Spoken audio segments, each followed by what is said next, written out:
قرية عابود كان التراث مصدرا للعديد من المواطنين لإيجاد أعمال لهم تكون رافدا ولو متواضعا للاقتصاد المنزلي. بسمة حميد إحدى السيدات التي وجدت عائلتها في الشعير فرصة لصنع القهوة منه، مشروب علاجي أولا وذو نكهة مميزة وفوائد غذائية عالية. فاجتنا فكرة الشعير من خلال انه يعني كانوا واحد يوجعوا خواصره، واحد يوجعوا الكلى عنده، كانوا الدكاترة يوصفوا مية الشعير اغليها.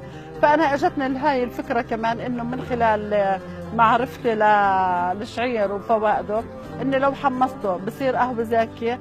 يعني فعلا اني حمصته واعطانا نتيجة انها فعلا صحية وتقبلوها الناس، وفي ناس كثير تريحوا عليها. مراحلها هي انه احنا بنتحكم في تحميصها، بدي اياها سودا، بدي اياها شقره، بدي اياها فاتحه. بعد ما احمصها بخلطها مع حب الهان وبطحنها. هي شكلها وهي بالتحميص، هي شكلها لما نطحنها ناعمه. وهي الهان بنحط لها هان يعطي نكهه، او كبشه قرنفل او زنجبيل، حسب الواحد ايش هو بحب الطعم بقدر يخلط في هاي القهوه.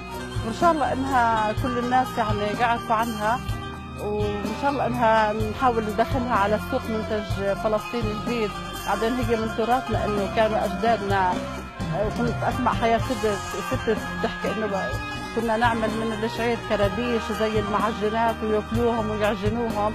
وفي مصر يعني انه بفلفلوها زي الرز، بياكلوه الشعير لانه هو يعني مفيد جدا. عائلة نبشت تاريخ بلدتها العريق وأخذت منه الفكرة وبدأت بهذه الصناعة البيتية، حيث تغسل الحبوب ويتم تنشيفها ومن ثم تحميصها وطحنها لتعطي الإضافات من حب الهال والقرنفل للمنتج الطعم والرائحة الزكية. أنا قاعد ولعت نار هدكيتي وقاعد بدي أحمص الشعير.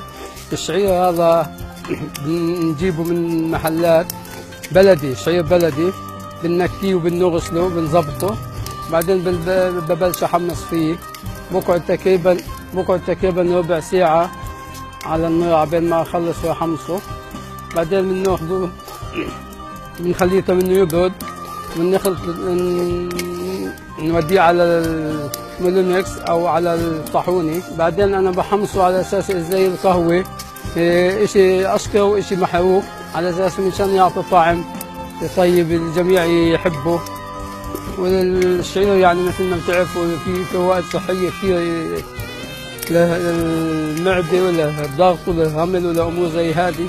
فكل هذا يعني الست مناضة هي اللي اجت في بالها الفكرة، وقالت ليش ما نسوي شعير قهوة، وقلنا لها وبلشنا في الموضوع وهينا. تحضيرها يحتاج من المهارة الكثير لتكون جاذبة لمن يشربها، خاصة وأنها من المشروبات التي يقبل عليها المواطنون في عابود وتحظى بأفضلية معنوية عن غيرها من المشروبات.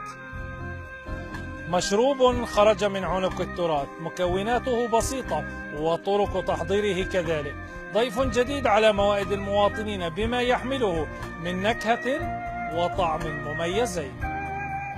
من قرية عابود، محمد اشتكي، تلفزيون فلسطين.